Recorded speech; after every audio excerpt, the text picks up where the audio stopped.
Chris Carlo, your friendly neighborhood acupuncturist with the Acupuncture and Herbal Medicine Clinic. I wanted to jump on today and talk about Qigong. Um, I have an online Qigong program that I think you'd be interested in, and I just wanted to give some health tips that you could use even if you never got into Qigong to begin with. Just some basic principles that you can incorporate into any kind of daily practice that you do have exercise-wise. So Qigong, I don't know if anybody's heard of Qigong before. I feel like over the years I've met people where they've heard of Tai Chi, but they've never heard of Qigong. And I always like to say Tai Chi is a form of Qigong.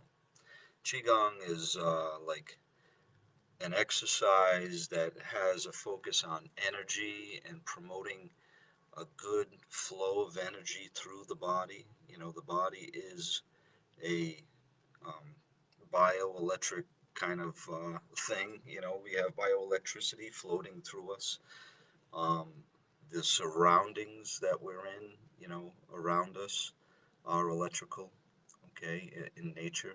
We can get kind of this kind of energy through our surroundings, through the earth.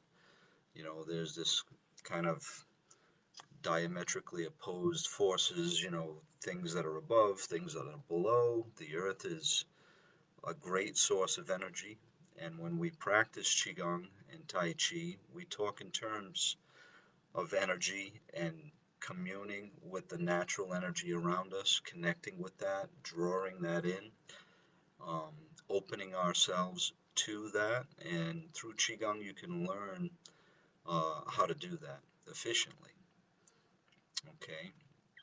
And recently I'm just kind of energized about Qigong because I don't know, the weather's been beautiful. I've been outside every morning practicing in my backyard. I go out there for like an hour and I just go through some loosening exercises, kind of warm up, and I actually do a set of Qigong exercises, Four Seasons Qigong. There's a particular set that I studied from a teacher of mine named Dr. Yang Ming over the years, and also I do a Tai Chi form as well, and that's my exercise in the morning. But what I got energized about recently was, you learn about these things and then you kind of forget them, and you kind of come across them again, and you're like, oh, I forgot all about that. I need to do that more. And one of the things that's important is being able to connect to the ground when you do an exercise, because you can get that transference of energy from the earth into your body, and it can be very supportive. I don't know, some people out there, they kind of like going around without wearing shoes. It's something very connective for them, very kind of connective to nature, if you will. I don't promote not wearing shoes. A lot of my patients are older. Many patients are diabetic. You have to take care of your feet and be careful. But there is ways to do this in a safe way. So, for example, if you're in your yard, the ground is flat, and you could do exercise outside in that fashion without shoes on. But as the weather gets cold and even the grass is wet, for example, it's not going to be so comfortable uh, without shoes. So here's some tricks that I've done.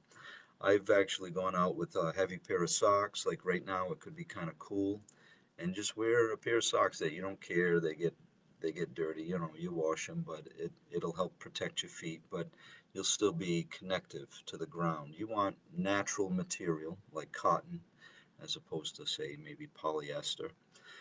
Another tip that I like is wearing moccasins. Just get yourself a good fitted pair of moccasins that have the natural leather bottom, like a double sole.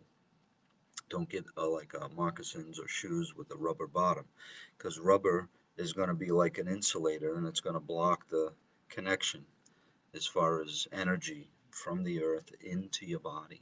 Okay, I notice a big difference. I don't know. This is something that just I am into. You know, I think people probably think I'm a little nuts with this stuff, but I love it. I love doing qigong. I love doing tai chi. It just makes me feel good. That's what it's an exercise that I really enjoy. Another thing that I would say when you practice, there's a few things. You want to open yourself up to connecting. So, regardless of what you're doing, any kind of exercise, you want to have a kind of a sense of openness, feel like you're connecting with your surroundings as opposed to kind of getting all closed up and really thinking about what you're doing. Try to be open. Have your vision kind of distant to the horizon and kind of soft. And have your chest or your heart kind of open to the surroundings. Okay? And a big part of it too is smiling, right? Through your set of exercises, whatever you're doing, stretching, meditating, and such, try to have a smile on your face. Just putting a smile on your face can make you feel good. Try it right now. Come on, let me see you smile. See that big smile? See, it makes you feel good. Just smiling, see someone else smile, it makes you feel good, right? That's a good thing. You want to promote more of that. There's too much negativeness right now that's just kind of beating everybody up, making everybody anxious. And we can shift that and direct our minds and our bodies to something that's more positive. So, um, practicing in this way, I think, could be helpful. If you're interested in Qigong, you can check out my Four Seasons Qigong program. You can get that through my website, natureshealing.info.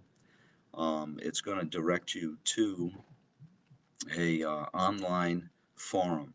And just so you know, there's four different um, Qigong sets. That's why it's called Four Seasons Qigong. And you would combine these throughout the season. So there's going to be a main set that you practice within the season. So right now it's the fall season. So there's a fall set that you would practice. There's also a set called Extended Summer Set, which is a set that you practice all year round. Okay, so then you practice the summer set all year round, the extended summer set. Then when it comes to fall, you do the extended summer set, then the fall set.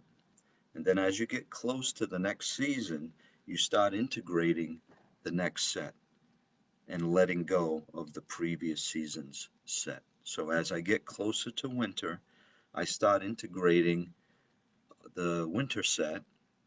And as I get into winter, I let go of the fall set. So I would continue to do the extended summer set all year round. As the winter comes, then I do the winter set. Okay, and I'm letting go of the fall set. And then as it comes around again, I'd be switching throughout the year, each season. Now, some people have health issues, and certain seasons have a way of helping with their health issues. So, like right now, I'm always dealing with, back aches and pains, and my back's been feeling pretty good lately. But I usually like doing the winter set. That's great for the low back. It helps to stretch and strengthen the legs. The fall set, which is what I'm doing right now mostly, is good for the upper body, the arms, the chest, respiratory. Great for the lungs. I think this is important. Lungs are important for having good, strong immunity. When the fall time is a time of people catching colds and flu and such, and so we want to keep our bodies strong. So this would be a great set to do right now. It has a way of kind of conditioning the lungs and making them stronger. So you can check that out. I'm going to leave a link to the online classes if you want to check them out. You can read about them before you purchase anything. And I don't think they're very expensive. It's something like, I think it was $49.